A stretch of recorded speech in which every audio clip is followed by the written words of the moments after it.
Our hearts go out to them. Details on how you can support those communities devastated by the floods are on our website. Peter Ruddock is my old primary school teacher, so that's the first and last time you'll hear me call him Peter. Mr. Ruddock is also a medical miracle. He was told he'd be dead in a year after being diagnosed with motor neurone disease. That was 30 years ago. Hi. Hi. It's nice to see you, sir. You all right? It's nice to see you.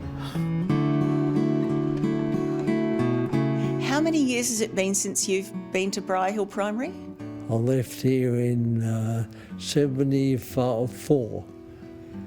And you haven't been back since 74? I haven't been back. Well, I left here at the end of 71 and I haven't been back either. Is it weird being here today? Very weird and very different, yes. But the classrooms are the same. This classroom was one of my classrooms. Yes. I remember you standing at that door and this classroom looks the same except it's now got air conditioning, which is very flash. Yeah. Do you have happy memories here? Very much. I like the place. I like the parents to be involved with it. We all used to have working bees and work along out there. We've both changed a little bit in the last 50 odd years since we've seen each other.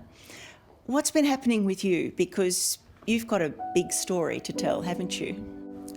I've got motor neurone disease. How did you first know you were sick? What were the first symptoms? I went for a run one day. Oh, something wrong with my leg. What was wrong with your leg? Didn't know. Was it pins and needles? Sore. Sore. Okay. Like a cramp all the time. Cramp. Went back to my own doctor, did a positive test over 6 months, muscle biopsy, spinal taps, blood given, urine given, hair done, all this type of thing. They eventually said to me, "You've got MND." I said, "What's that?" I've never heard of it. When you were told you had MND and you never heard of it, you would have said, "What's that?" Yes, the doctor said you'll be in a wheelchair by Christmas and you'll be dead in probably 12 months. So you get this terrible news. You'll be in a wheelchair in a few months and dead in a year. You're an athlete, sir. You were very fit. So how does that information land on you? Don't believe you. I don't believe them. So I kept doing things even though it was hard. And I'm trying to do the same now. How did your kids react? How did they cope with this news? They have found it very hard, yeah. They found it even harder, I think. Motor neurone disease is cruel. It eventually robs its sufferers of the ability to walk, talk, and breathe. There's no cure, and most people survive for around 2 or 3 years after diagnosis. But Mr. Ruddock is at 30 years and counting. I've had it for 30 years. I'm supposed to be the longest lived in Australia with it. How was it affecting you after a year when you were supposed to basically be dead? Well, I decided I better give up school because I used to walk around in the classrooms, and because my balance wasn't there, I thought I'm going to fall over on a kid if I'm not careful. You kept working with this diagnosis. You've told that you've only got a year to live. Yeah. Most people would take that year and go and do something great with it. You kept working. Yeah. Why did you do that? I just like work. You liked work. Yeah. Because that's me there, and I don't remember her. It's clear teaching wasn't just a job. Who's this fella? That's some pretty good sideburn action there, sir. Do you remember, was I good in school? Was I thought well behaved? Yeah. That's why I suggested to Mum, you should be doing a scholarship. And go to a flash private school? Yeah. Are these bringing back good memories? Yes, it is. Remember her, remember those kids. Oh, here she is.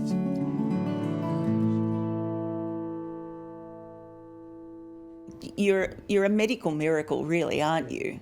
See, it affects all everyone completely different. If you got it, you might be gone in 12 months. Others can linger on for a few years, but no one like me. I'm very lucky. Remarkably, for the first 5 years, Mr. Ruddock showed very little signs of the disease, and to this day he can still walk a bit, talk, and he lives alone independently.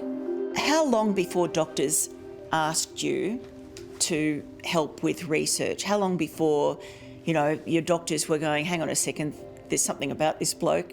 The doctors, I'm being direct, in Australia, don't chase me. They don't? Huh? Why not? But it seems to me the doctors don't seem to coordinate their research with each other. Mr. Ruddock's life mission is helping other MND sufferers, so he sends his precious medical data via an app to researchers in the US. Where I tape the phone onto my hands and my legs and do exercises. Now I press a button, the results go to America. He's also a warrior for Fight MND, the charity set up by AFL legend Neil Danaher. And do you spend much time talking to people who have MND? Do they? No, not much at all. Why not? I just find it's too depressing. I try to help the Fight MND by selling beanies and going to all their functions. I help MND Victoria.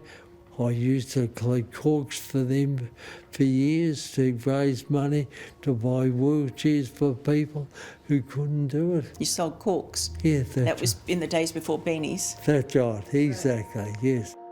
In the face of his terminal illness, this grandfather is not giving up on life. Why do you think you've gone for 30 years? What do you reckon it is?